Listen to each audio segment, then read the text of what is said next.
Magandang araw! Alam niyo na, lagi tayong mas maganda sa araw! Woo!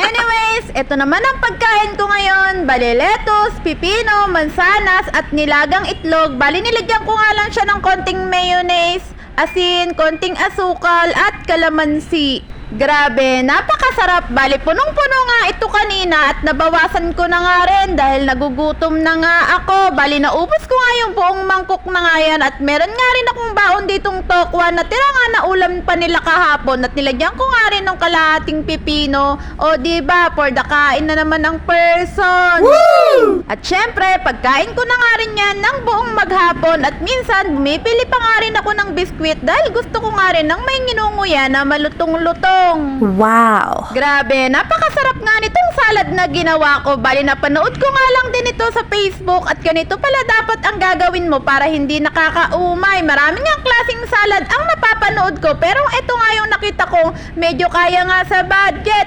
Napakasarap talaga nito dahil may kasama ngang mansanas. Marami nga rin akong nakikita at napapanood na iba't ibang klase ng vegetable salad na mas masarap pa nga dito. Pero syempre, dahil hindi nga rin kaya sa budget at ito nga lang din yung mga pangkaraniwang vegetable salad ang kaya sa budget. Bali, hindi naman ako naglo-low carb diet o keto diet. Basta nagbabawas nga lang ako ng mga carbs na pagkain at more on vegetable nga ako. Wow, vegetable, mayaman. Sa totoo lang, tayong mga sakto lang sa budget o kinukulang pa sa budget ay hindi rin natin masisisi yung mga sarili natin kung minsan hindi healthy yung kinakain natin kasi yung mga hindi healthy ay napakamumura nga lang bilihin at yung talagang napaka-healthy ay minsan yung pa nga din talaga ang mga mahal bilhin. Katulad nga nung binibili kong pipino, isang medyo malaking pipino ay halagang 30 pesos na. Dadagdagan mo nga lang yun ng 12 pesos ay makakabili ka na nga ng isang kilong bigas na pagkain ng buong pamilya sa isang araw. O diba, ulam na lang ang hahanapin mo. Kaya minsan, hindi rin natin masisisi yung mga sarili natin dahil kung ano nga lang yung kaya sa budget natin ay yung lang din ang nakakain natin. Lalo na nga sa panahon ngayon ay wala nang mura. Murang salita na lang ang meron.